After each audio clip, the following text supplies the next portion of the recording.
ये बड़ा, ये आर्टिकल नंबर है 10.5 और पेज नंबर 232 पर। हमने कहा था कि पीछे एक पार्ट रह गया है, उसको हम सॉल्व कराएंगे। तो श्रेणी LCR अनुनादी परपथ, ये है टॉपिक। तो इसको हम यहाँ लिखते हैं, एक विशेष आवृत्ति, यहाँ से लिख रहा हूँ मैं, एक विशेष आवृत्ति पर, एक विशेष आवृत्ति पर प्रेरण प्रतिघात, प्रेरण प्रतिघात तथा धारतीय प्रतिघात, धारतीय प्रतिघात का मान बराबर हो जाता है, बराबर हो जाता है, जिससे परिणामी प्रतिघात, परिपथ का होता है, लिख देते हैं परिपथ का, चलिए परिपथ का परिणामी प्रतिघात XL माइनस XC का मान शून्य होने से, का मान शून्य होने से परिपथ की प्रतिबाधा, परिपथ की प्रतिबाधा न्यूनतम हो जाती है, परिपथ की प्रतिबाधा न्यूनतम हो जाती है। ठीक है, दोबारा मैं इसको रिपीट करता हूँ, फिर आगे लिखते हैं। एक विशेष आवृत्ति पर प्रेरण प्रतिघात, प्रेरण प्रतिघात होता है XL, ठीक है, तथा धारतीय प्रतिघात ये होता है XC का मान बराबर हो जाता है, जिससे परिणामी प्रतिघात, परिपथ का परिणामी प्रतिघात XL माइनस XC का मान शून्य होने से परिपथ की प्रतिबाधा कैसी हो जाती है, न्यूनतम हो जाती है, तथा परिणामी, परिणामी वोल्टता तथा धारा दोनों एक ही कला, एक ही कला मतलब समान कला, समान कला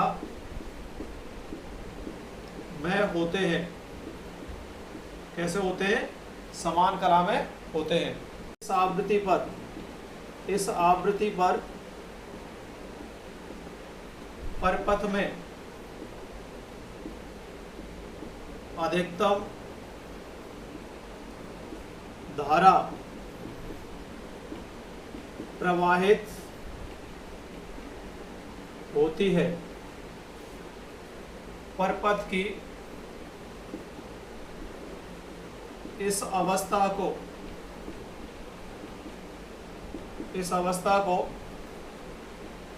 अनुनादी, अनुनादी अवस्था, कौन सी अवस्था, अनुनादी अवस्था, रेजोनेंस स्टेट, अनुनादी अवस्था कहते हैं।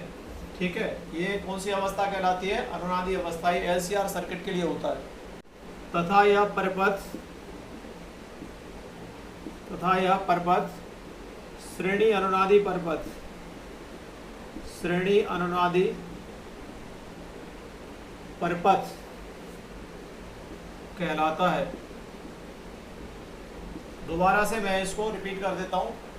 एक विशेष आवृत्ति पर प्रेरण प्रतिघात XL तथा धारतीय प्रतिघात XC का मान बराबर हो जाता है, जिससे परिणामी प्रतिघात, परिपथ का परिणामी प्रतिघात XL माइनस XC का मान शून्य होने से परिपथ की प्रतिबाधा न्यूनतम हो जाती है। ठीक है, बताएंगे आगे कैसे न्यूनतम होती है। तथा परिणामी वोल्टता तथा धारा दोनों समान कला में या एक ही कला में होते हैं। इस आवृत्ति पर परिपथ में अधिकतम धारा प्रवाहित होती है। ठीक है, तो परिपथ की इस अवस्था को अनुनादी अवस्था कहते हैं तथा परिपथ श्रेणी अनुनादी परिपथ कहलाता है। ये सब चीज़ें मैं आपको आगे अभी एक्सप्लेन करता हूँ। ठीक है ना, कि XL XC के बराबर हुआ तो X का मान क्या हुआ क्या नहीं हुआ। ठीक है ना, वो मैं ये यहाँ से रिपीट कर देता हूँ। तो एक बार पुनः पढ़ देता हूँ इसको। एक विशेष आवृत्ति पर प्रेरण प्रतिघात XL तथा धारती प्रतिघात का मान बराबर हो जाता है, जिससे परिणामी प्रतिघात परिपथ का XL माइनस XC का मान शून्य होने से, क्या होने से, शून्य होने से परिपथ की प्रतिबाधा कैसी हो जाती है, न्यूनतम हो जाती है, तथा परिणामी वोल्टता तथा धारा दोनों एक ही कला में या समान कला में होते हैं। इस आवृत्ति पर परपथ में कैसी धारा बहती है? अधिकतम धारा प्रवाहित होती है। परपथ की इस अवस्था को अनुनादी अवस्था कहते हैं तथा परपथ श्रेणी अनुनादी परपथ कहलाता है। ठीक है, इसको मैं आगे एक्सप्लेन करता हूँ। अनुनाद की अवस्था में देखें क्या होगा। अनुनाद की अवस्था में, अनुनाद की अवस्था में XL बराबर क्या बताया था मैंने? XC जब दोनों बराबर हो गए, या इसको ऐसे लिख सकते हैं, X बराबर इसको इधर ले आइए तो XL माइनस क्या हो जाएगा? XC बराबर क्या हो गया? 0। ठीक है ना। तो X बराबर क्या होता है? परिणामी प्रतिघात कहलाता है X। XL माइनस XC बराबर क्या हो गया? 0 हो गया। ठीक है, यहाँ पर ये कंडीशन आ गई आपकी। अब हम आगे चलते हैं। इसमें हमें बहुत सी चीज़ें इसमें निकालनी पड़ेगी। प्रतिबाधा निकालें, जैसे देखिए प्रतिबाधा, प्रतिबाधा किसकी है? LCR परपथ की। ठीक है, LCR परपथ की प्रतिबाधा क्या होती है? Z बराबर, ये LCR परपथ ही चल रहा है, Z बराबर √R² plus XL minus XC का होल स्क्वायर। चूँकि यहाँ पर क्या बड़ा है? XL ग्रेटर देन क्या है? XC, इसलिए मैंने XL में से XC को घटा दिया। अब XL बराबर यहाँ पर क्या है? XC, तो यहाँ रख दीजिए आप।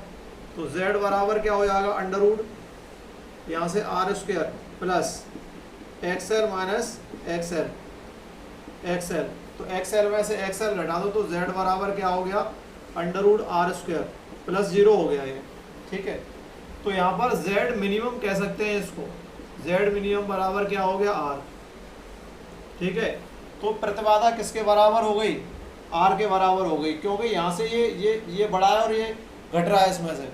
ठीक है, यहाँ से ये XL में से XC, अगर ये दोनों मान होते तो प्रतिबाधा का मान R² का तो होता ही होता, और इसमें दोनों में से घटने के बाद जो वैल्यू बचती है और दोनों का स्क्वायर करके जोड़ते तो Z का मान ज़्यादा आता। लेकिन ये पूरा पद, इधर वाला पद पूरा का पूरा 0 हो गया। 0 हो गया तो क्या मान रह गया? केवल कम मान रह गया इसका, तो R² रह गया। तो R² को हमने बाहर ले लिया तो Z का मान पहले की तुलना में कितना हुआ? कम ही तो हुआ। तो Z मिनिमम बराबर क्या हो गया? R। ठीक है, तो प्रतिबाधा कम हो गई इसकी, तो किसके बराबर हो गई प्रतिबाधा? R के बराबर हो गई, प्रतिरोध के बराबर। अब यहाँ से हम कलांतर देखें। इस स्थिति में कलांतर क्या होगा? कलांतर होता है tan phi। tan phi बराबर होता है XL माइनस XC अपॉन क्या होता? R। ठीक है, अब यहाँ पर देखिए ये कंडीशन है XL बराबर XC, तो यहाँ से XL बराबर XC ये रख दीजिए आप इसमें। तो यहाँ से क्या हो जाएगा? tan phi बराबर क्या हो जाएगा? XL माइनस XL अपॉन क्या हो गया? R। ठीक है, ऊपर से मैं इसको हटा देता हूँ। अनुनाद की अवस्था चल रही है। ठीक है ना, अनुनाद की अवस्था हमेशा दोनों बराबर होते हैं। ठीक है, यहाँ से ये हटा देते हैं। तो यहाँ से देखिए tan phi बराबर 0 बटे क्या हो गया? R। ठीक है, ऊपर तो tan phi बराबर क्या हो गया? 0। तो phi बराबर यहाँ से कलांतर कितना हो गया? 0। कलांतर 0 हो गया ये। ठीक है ना, कलांतर कितना हो गया? 0 हो गया। ठीक है, ये स्थिति रहती है। अब हमें अनुनादी आवृत्ति निकालनी है। अनुनादी आवृत्ति क्या होगी? अनुनादी आवृत्ति, चलिए अनुनादी आवृत्ति निकालते हैं। ठीक है, कोणीय अनुनादी आवृत्ति, चलिए एक ये और निकाल लेते हैं, कोणीय अनुनादी आवृत्ति। ठीक है, अब ये तो कलांतर आ गया और ये प्रतिबाधा आ गई। ठीक है, अनुनाद की अवस्था में। तो यहाँ से मैं इसको इरेज कर देता हूँ यहाँ से। तो देखिए इसको हटा दिया मैंने, ये देखिए। अब कोणीय अनुनादी आवृत्ति निकालें। चूंकि देखिए यहाँ से क्या है? XL बराबर क्या होता है? XC। ठीक है, और XL बराबर होता है ओमेगा L, और XC बराबर क्या होता है? 1/ओमेगा C, ये होता है। ठीक है, दोनों होते हैं ये, XL बराबर ओमेगा L और XC बराबर 1/ओमेगा C। अनुनाद की अवस्था के लिए हम जानते हैं, यहाँ से R लगा देते हैं इनमें। R means resonance, resonance means होता अनुनाद, रेजोनेंस R मीन्स होता है रेजोनेंस, रेजोनेंस मीन्स होता अनुनाद। तो R लगा दिया, इन दोनों वैल्यू को यहाँ पर लगा दीजिए। तो ओमेगा RL बराबर 1/ओमेगा RC, ये बन गया। ठीक है, इसको आप यहाँ ले लीजिए, ओमेगा R बराबर ले लीजिए। पीछे भी मैं बता चुका हूँ वैसे तो, पर एक बार और रिपीट हो जाएगा ये। तो ओमेगा आर का स्क्वायर इसके पास आएगा और एल को यहाँ भेज दीजिए सी के पास, तो 1/, क्या हो जाएगा, एल सी। ठीक है, ओमेगा आर स्क्वायर बराबर 1/LC। तो यहाँ से ओमेगा आर बराबर 1/, क्या हो जाएगा, √LC। ये आएगी आपकी कोणीय अनुनादी आवृत्ति आ जाएगी, इसको कहेंगे कोणीय अनुनादी आवृत्ति। ओमेगा आर बराबर 1/√LC। एल प्रेरकत्व है और सी क्या है, संधारित्र है, धारिता कहते हैं इसको। ठीक है ना, ये आपको वैल्यू मिलेगी, तो ओमेगा आर यहाँ से निकालना पड़ेगा। अब हम केवल अनुनादी आवृत्ति निकालना चाहते हैं, तो अनुनादी आवृत्ति के लिए सूत्र क्या हो जाएगा, यहाँ से अनुनादी आवृत्ति, अनुनादी आवृत्ति देखिए इसी फॉर्मूले से निकल जाएगी, क्योंकि देखिए ओमेगा बराबर क्या होता है, 2 पाई और एफ होता है। क्या होता है, 2 पाई एफ। एफ क्या है, आवृत्ति कहलाती है, और ओमेगा क्या कहलाता है, कोणीय आवृत्ति। ठीक है, और रेजोनेंस के लिए क्या लगाएंगे, आर यहाँ लगाएंगे और आर यहाँ लगा देंगे। तो अब इन दोनों को 2 पाई एफ आर यहाँ लगा दीजिए इस जगह, तो यहाँ से क्या हो जाएगा, 2 पाई एफ आर बराबर 1/, क्या हो जाएगा, √LC। ये बन गया। ठीक है, हमें एफ आर निकालना है केवल, तो एफ आर निकालने के लिए क्या करें, यहाँ से एफ आर बराबर क्या हो जाएगा, 1/2 पाई नीचे चला जाएगा और यहाँ से हो जाएगा √LC। एफ आर बराबर 1/2 पाई √LC। एक फॉर्मूला ये बन गया जिस पर न्यूमेरिकल होते हैं, इस पर न्यूमेरिकल ज़्यादातर पूछा जाता है, एफ आर बराबर 1/2 पाई √LC पर। ठीक है, कभी कभी इस पर भी फॉर्मूले पर न्यूमेरिकल पूछ लेता है। तो ओमेगा आर बराबर 1/√LC और एफ आर बराबर 1/2 पाई √LC, ये फॉर्मूले आ चुके हैं आपके। ठीक है ना। धारा का शिखर मान, हमने कहा था धारा का जो मान है वो अधिकतम प्राप्त होता है, उसमें बात आ रही थी जो हमने डेफिनेशन लिखी थी। धारा का शिखर मान IM, ये शिखर मान होता है, तो VMLCR अपॉन क्या होगा, Z। ठीक है, और Z क्या होता है, Z मिनिमम लेते हैं। जब Z की वैल्यू कम होगी, नीचे की वैल्यू कम है, तो ऊपर की वैल्यू क्या आएगी, ज़्यादा आएगी। ठीक है, अतः Z मिनिमम होने के कारण परिपथ में प्रवाहित धारा का मान अधिकतम